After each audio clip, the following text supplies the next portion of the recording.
Certamente não há nada baseado em Len na primeira parte do filme.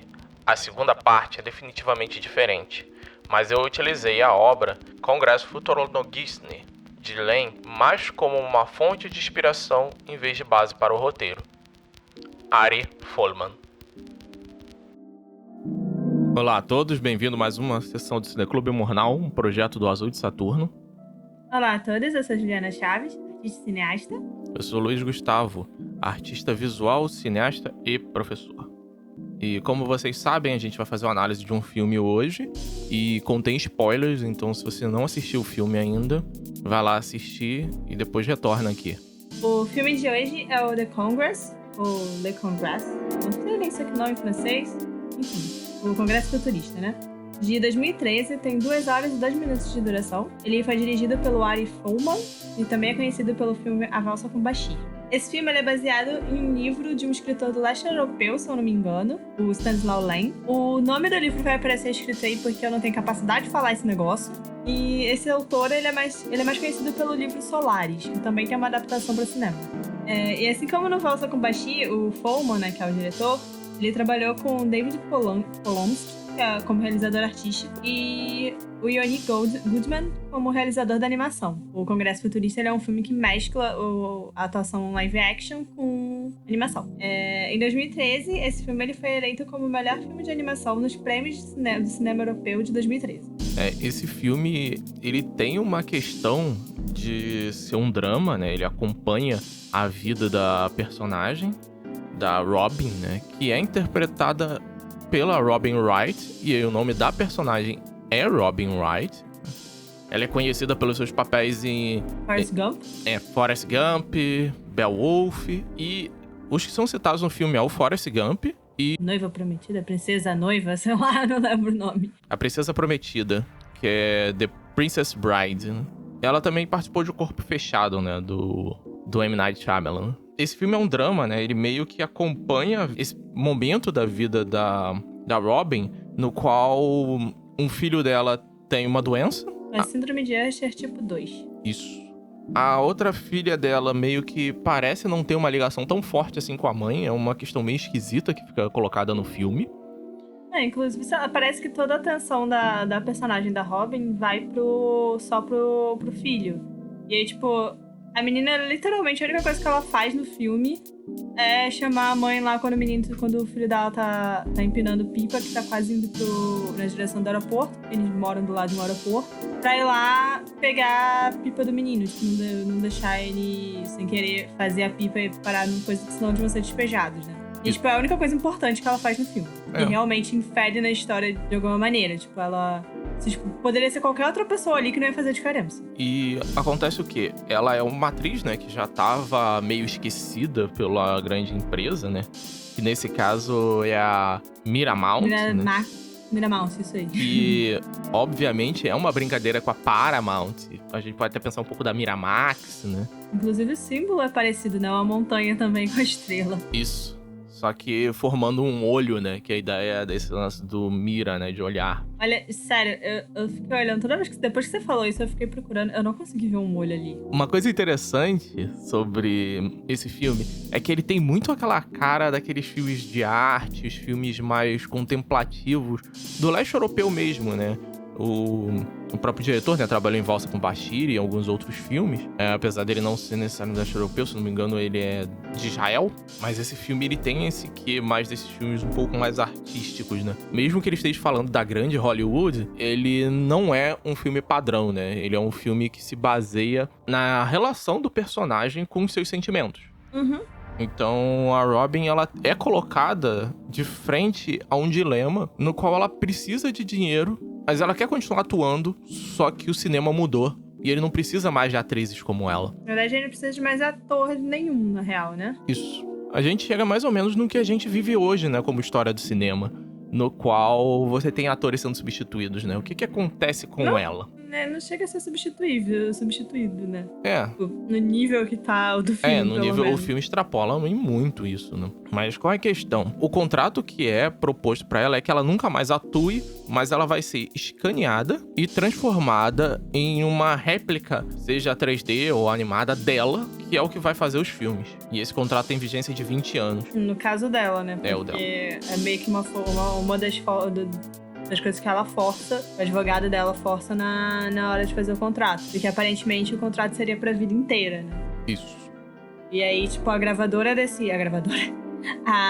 O estúdio. No estúdio decide o que ela vai fazer, como ela vai fazer, do jeito que eles querem, e é isso aí. Tipo, ela não tem mais nenhum direito sobre isso. E aí uma coisa interessante de pensar no porquê foi que eu falei que a gente tá quase nisso, é que... acho que tá longe ainda, mas enfim. É que a gente tem, por exemplo, filmes como Rogue One, que você tem um pedaço específico onde aparece o Tarkin, né? Sendo que aquele ator já faleceu, né? Ele aparece ali recriado em 3D. A própria Leia aparece recriada em 3D mais jovem. E você tem aquele também. Outros. Tem o dos Jogos Vorazes também, não tem? Um dos filmes também aparece. O Simon Hoffman, né? Faleceu e aí ele aparece também em 3D. Uhum.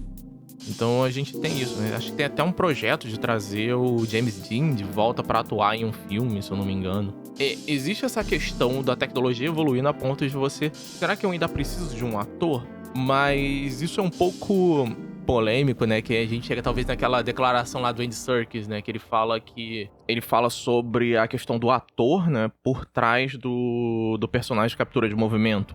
No qual essa atuação chega a ser mais importante do que o trabalho do animador, né? A emoção do ator transparece mais a partir do todo o trabalho do que o trabalho do animador em si, né? Ele fala que é uma questão meio cinza, apesar que tem um grande trabalho dos animadores ali. Só que sem o trabalho dos animadores, não existe o trabalho de captura de movimento, porque o computador por si só, ele vai interpretar os dados de forma bruta, né? Todo o movimento vai ser bruto, toda a animação em si daquele personagem não vai seguir os 12 princípios da animação e nem vai passar de uma forma convincente. Por mais que imite perfeito a movimentação dos atores, isso sempre gera um estranhamento, né? Quase caindo ali no vale da estranheza. Em alguns casos até caem, né? Porque o computador por si só, ele só gera o gráfico 3D, né?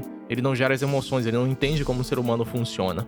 O projeto proposto por esse filme é que o computador, ele gera realmente esse avatar desse ator e tem lá um grupo de animadores, que até tem uma cena que mostra eles dentro de um cofre, né? A representação deles dentro de um cofre lá, trabalhando, né? Pra poder manter viva a imagem daquela personagem da Robin. Uhum. E em um determinado momento, né? 20 anos no futuro, ela atravessa a fronteira e ela vai pra zona da animação. Ou seja, dali em diante, todos ali são personagens de animação, né? Todos são animações em 2D, né? Animação feita na mão. Bem característica da Era de Ouro, né? Né? Eu acho que não é nem só a Era de Ouro. Você tem mais os figurantes ou alguns outros personagens aparecendo como esses personagens da Era de Ouro, né? Com membros de mangueira e tal. Mas aí você tem o elenco principal aparecendo numa animação um pouco mais realista, né? Uhum. É engraçado que eu acho que foi uma coisa que a gente comentou também, né? Quando tava vendo. Parece um casamento da Era de Ouro, né? Com o Pink Floyd e o The Yellow Submarine. E em alguns momentos o traço lembra muito a Era de Ouro, né? A gente pegar aí o Looney Tunes, apesar que o Looney Tunes é um pouco depois, né? Mas eles têm um quê de Looney Tunes, tem muito do Mickey, do Félix, mas principalmente do Coco e das criações do Ub Iwerks, né? Que foi o cara que trabalhou no Mickey lá no início, né? A gente tem também uma coisa que eu tava pensando, né? Lembrando de design, é que lembra um pouco o Metrópolis do Tezuka. Sim. Uma coisa interessante também de falar sobre animação, né? E aí aquela briga lá do... anime não é desenho animado. Mas anime segue a estética que o Tezuka desenvolveu, né? E o Tezuka se baseia no que a Disney fez antes, né? Tem lá a citação dele, que eu cito isso aí um monte de vezes na minha monografia, né? E o próprio Tezuka, né? Foi mal, Daniel. Que o Tezuka assistiu 50 vezes Bambi. Cara, eu não consegui assistir esse filme uma vez. Não sei como é que ele fez isso. E ele... Não era 80? Oi? Não Não eram 80 vezes? 80 vezes? Aí eu tô lembro, considerando sei lá, eu melhor sei que- ainda o que o Coisa fez. Então, mas ele assistiu várias vezes seguidas. E o que impressionava ele eram os olhos brilhantes do Bambi, né? E ele traz isso. Por isso que o mangá e o anime tem aqueles olhos grandes. O Tezuka tinha muita coisa daquela linha suave que você vai ver tanto na Era de Ouro quanto um pouco depois, né? Sei lá, Cuphead se inspira nessa época de desenho, por exemplo. Os guardas, eles usam todas aquelas roupas que são características da Era de Ouro, né? Década de 20 e 30. Mas também me lembra muito alguns personagens que aparecem no Metrópolis, né? Na animação, que depois foi até produzido pelo Otomo e tal. Mas uma coisa interessante que a gente tava discutindo, né? É que o mundo da personagem é o cinema, né? Tanto que a animação é a válvula de escape, né? É engraçado porque, como a gente falou, né? A história do filme, ela segue ela. E você vê pelo ponto de vista dela. Então, é tipo, o mundo dela, como o mundo dela é o cinema, porque ela é uma atriz, ela vive disso, a impressão que você tem é que o mundo de todo mundo é o cinema.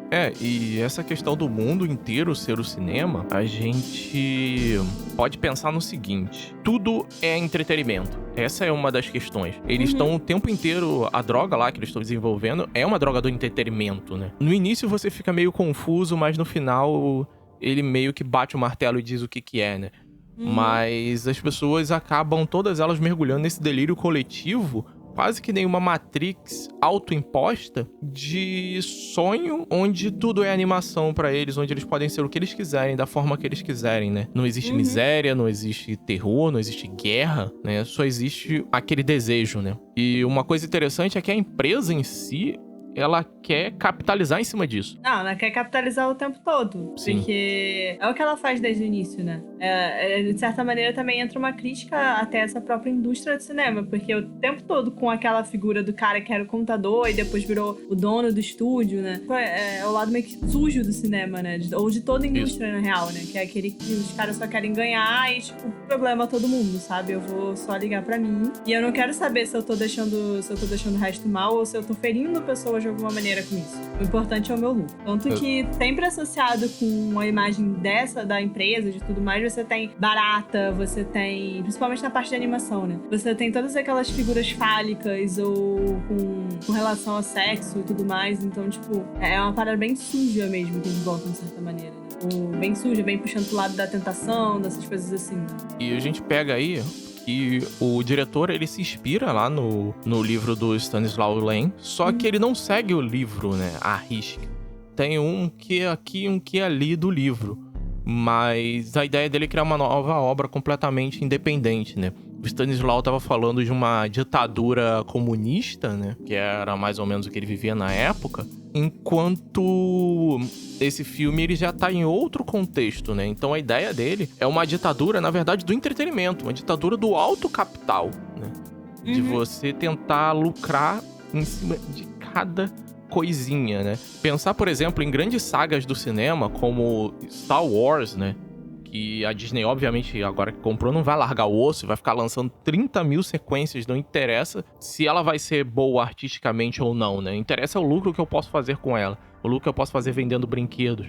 Então eles não, às vezes, não se importam de trabalhar bem a história e sim dar o que os fãs esperam daquilo, né? E a gente vê um pouco disso nesse filme, né? Quando fica anunciando lá os filmes que ela fez, né? Ah, porque ela fez esse filme aqui, que é um filme de ação com ficção científica. Não, que ela fez também não, né? Os filmes que a cópia dela fez. Isso, o que a cópia dela fez, né? Porque acaba que os atores viram apenas, como eu posso dizer, máscaras para arquétipos. A gente vê isso, por exemplo, no cinema, normalmente, assim, né? Você vê aquela atriz que normalmente faz a mocinha, ela vai fazer a mocinha o tempo inteiro. Principalmente se você pega com a Hollywood clássica, né, também. Isso. Da Gil lá que você tem fulano de tal é mocinha. Por quê? Porque ela tem cara de mocinha. Não me pergunte qual a cara de mocinha. Eles achavam que eles sabiam o que era isso, mas enfim. Ou a mesma coisa do tipo, fulano de tal já é uma senhora, então ela vai ser uma vilã. Porque ela não serve mais pra fazer mocinha. A gente vê isso hoje, por exemplo, né? Acabam botando sempre o Robert Downey Jr. pra fazer aquele personagem meio canastrão, que fala demais e tem um senso de moral dúbio, pra dizer o mínimo. A Scarlett Johansson sempre pra ser a mulher sinistrona e tal, né? Tipo, você pega ela lá como Viúva Negra e depois ela lá no Ghost in the Shell, no Lucy, por aí vai, né? E é engraçado porque ela começa no o Ghost World, né? É um dos primeiros filmes dela, né? Baseado na obra do Daniel Close, né? Que é um filme que tem, de certa forma, uma ligação com esse, né? Dessa ideia do cotidiano, dessa vida vazia. Tá certo que o Ghost World, ele não faz a transição, que nem esse faz pro mundo da animação. Só que o mundo da animação nesse filme, ele é um escapismo, né? Ele é tipo a Matrix, só que autoaceita. As pessoas querem aquilo. Elas demandam por aquilo.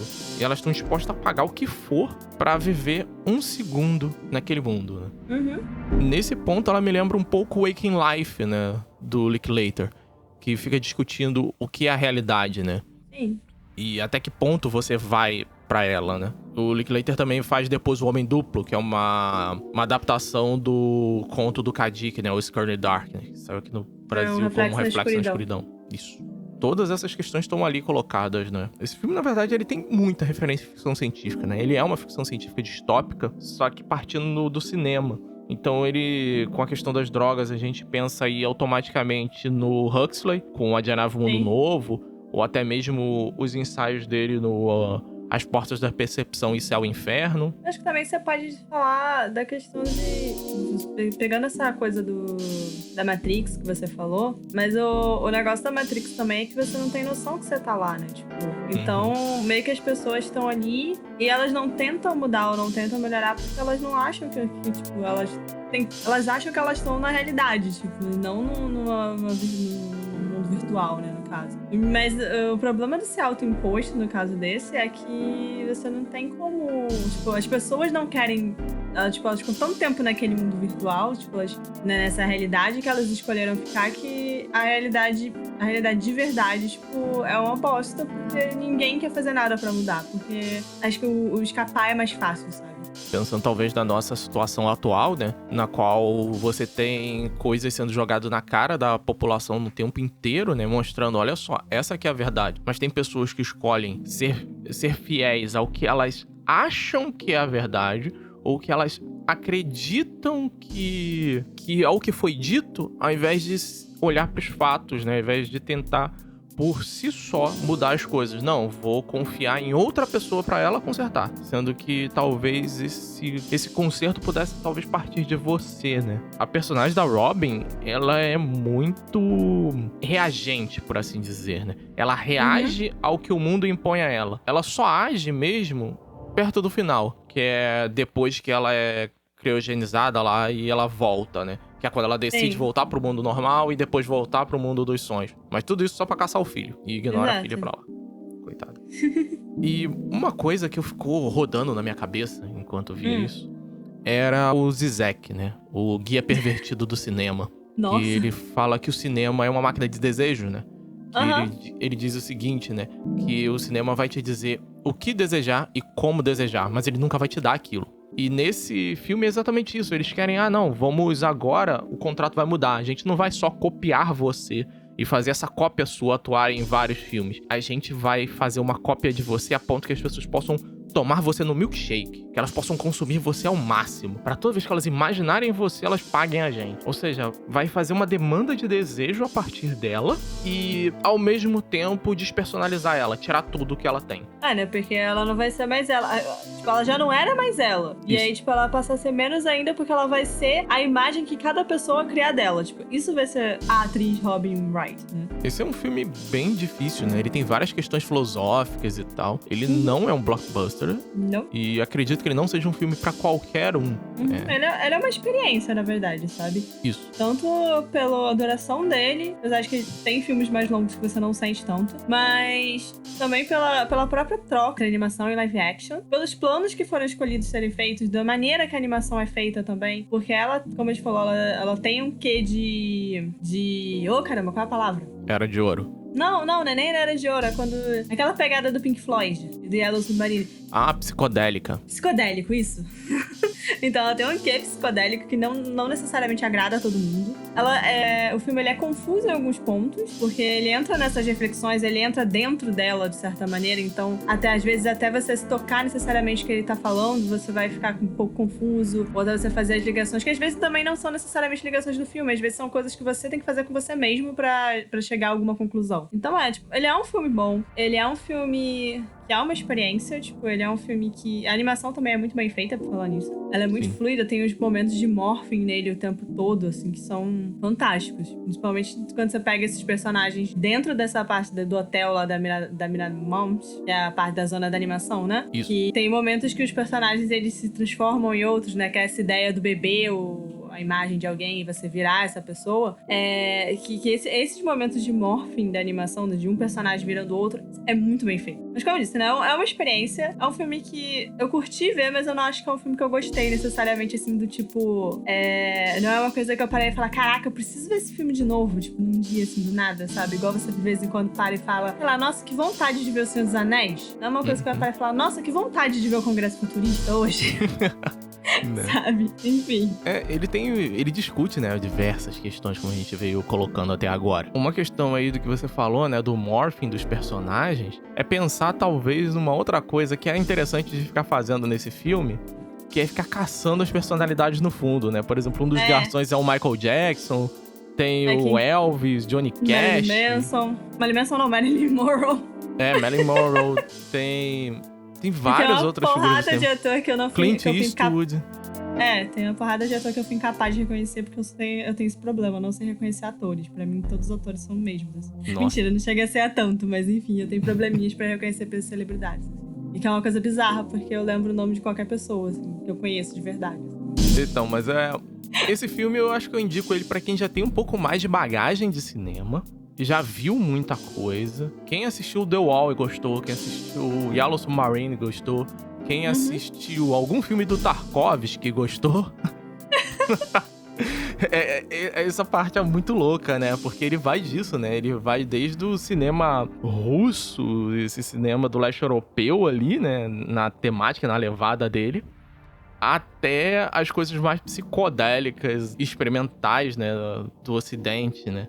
Então a gente tem essa boa mistura. Quem gosta desse tipo de coisa, acho que vai ter um prato cheio nesse filme. Sim. Apesar dele não ser perfeito. Porque, afinal de contas, poucos filmes são perfeitos, né? Então fica a dica aí de mais um filme. Ou só quem quiser ter uma experiência diferente também, quiser se aventurar aí. Ele tava na Prime até um tempo atrás, a gente foi procurar agora, tipo, sumiu de lá. Eu não sei se a gente que não conseguiu achar mesmo ou se eles tiraram do... Pelo que eu vi, não tá mais disponível pra nossa região. As impressões visuais tornam-se grandemente intensificadas e o olho recupera um pouco da inocente percepção da infância, quando o senso não se achava direta e automaticamente subordinado à concepção. O interesse pelo espaço diminui e a importância do tempo cai quase a zero. Essas melhores coisas podem ser experimentadas, tal qual se deu comigo, lá fora, aqui dentro ou em ambos os mundos. O interior e o exterior, simultânea ou sucessivamente. Que elas são melhores, isso parece axiomático a quem quer que tome mescalina, desde que possua um fígado são e uma mente isenta de angústias. Aldous Huxley. Então, como vocês já sabem, Cineclube Humornal é o nosso projeto para viabilizar esse tipo de discussão, esse tipo de análise e esse tipo de indicação mesmo, né? De filme esquisito que quase ninguém vê, a não ser estudante de cinema da UF. Mentira, tem gente que vem na estudante de cinema da UF. Não, mas as pessoas que vêm e não é estudante de cinema é maluco. Apesar que quem estuda cinema também é maluco. Não, a gente é super normal, tá? Eu sou uma pessoa super normal, nem vem. Tô sabendo. Enfim, o Exílio Saturno é uma iniciativa criada por nós dois, com o objetivo de criar e divulgar cinema e arte. Então, valeu, pessoal. Até a próxima. Tchauzinho!